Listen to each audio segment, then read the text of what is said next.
Panorama group, जो सोचता है वो करता है। आपके अपने सपनों का आशियाना। भारत के सीमेंट उद्योग में जब भी बड़ी और निर्णायक रणनीतियों की बात होती है तो जेके सीमेंट का नाम प्रमुखता से लिया जाता है।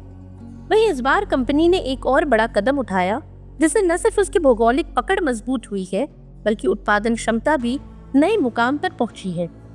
दरअसल जेके सीमेंट लिमिटेड ने 60% हिस्सेदारी खरीदकर सैफको सीमेंट्स प्राइवेट लिमिटेड को अपना सब्सिडियरी बना लिया है। ये अधिग्रहण तकरीबन 149 करोड़ 81 लाख नकद में पूरा किया गया और इसे लेकर कंपनी ने तुरंत भुगतान कर डील को अंजाम दिया है।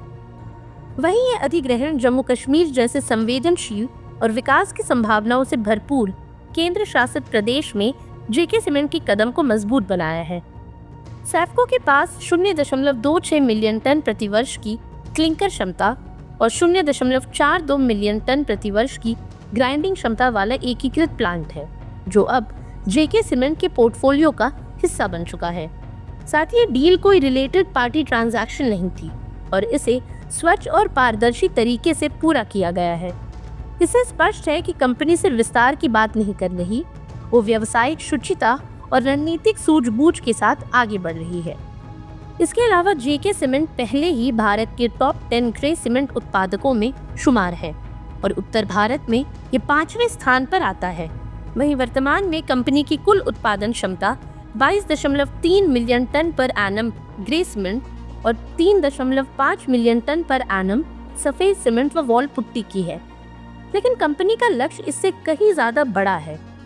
फाइनेंशियल ईयर 2026 तक company 30 million tonne per annum की उत्पादन क्षमता हासिल करना चाहती है। इसके लिए प्रयागराज और पन्ना में परियोजनाएं प्रगति पर हैं। वहीं उज्जैन में एक नया ग्राइंडिंग यूनिट पहले से ही चालू हो चुका है।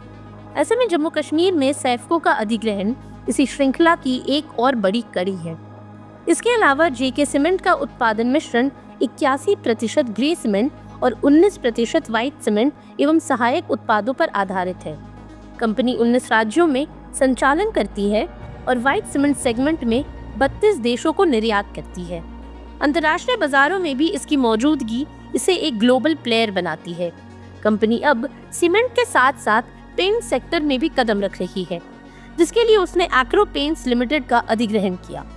इसके अलावा पर्यावरण के प्रति प्रतिबद्धता दिखाते हुए ये ग्रीन सीमेंट उत्पादों के विकास में भी आगे बढ़ रही है। अब अगर जेके सीमेंट की मार्केट परफॉर्मेंस और शेयर होल्डर स्ट्रक्चर की बात करें तो जेके सीमेंट का स्टॉक 6 जून 2025 को 5,877 रुपए 15 पैसे पर बंद हुआ, जो इसका 52 सप्ताह का उच्चतम स्तर भी है।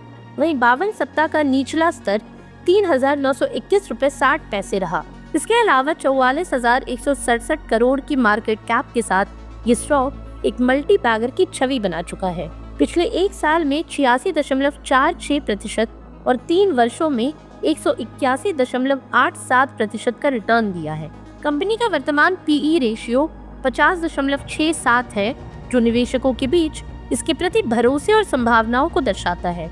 वहीं प्रमुख सार्वजनिक शेयरधारकों में कविता यदुपति सिंघानिया और अभिषेक सिंघानिया शामिल हैं। इसके अलावा अंतिम लाभांश 15 रुपए प्रति शेयर घोषित किया गया है, जिसके लिए रिकॉर्ड तिथि 8 जुलाई 2025 तय की गई है। अब गौरतलब है कि जेके सीमेंट की आक्रामक रणनीति साफ तौर पर संकेत देती है कि कंपनी अब सिर्फ एक घरेलू खिलाड़ी नहीं रहना चाहती, बल्कि वो भारतीय सीमेंट बाजार में एक निर्विवाद नेतृत्वकर्ता बनने की ओर तेजी से बढ़ रही है। जम्मू कश्मीर जैसे संवेदनशील और विकासशील इलाके में सैफको के अधिग्रहण के साथ जेके सीमेंट न केवल व्यापारिक दृष्टिकोण से मजबूत हुआ है, बल्कि क्षेत्रीय आर्थिक गतिविधियों में भी एक सक्रिय भागीदार बन गया है। अगर कंपनी ऐसे ही आगे बढ़ती रही तो निकट भविष्य में ये न सिर्फ उत्पादन के आंकड़ों में बल्कि निवेशकों के पसंदीदा सूची में भी शीर्ष पर हो सकती है।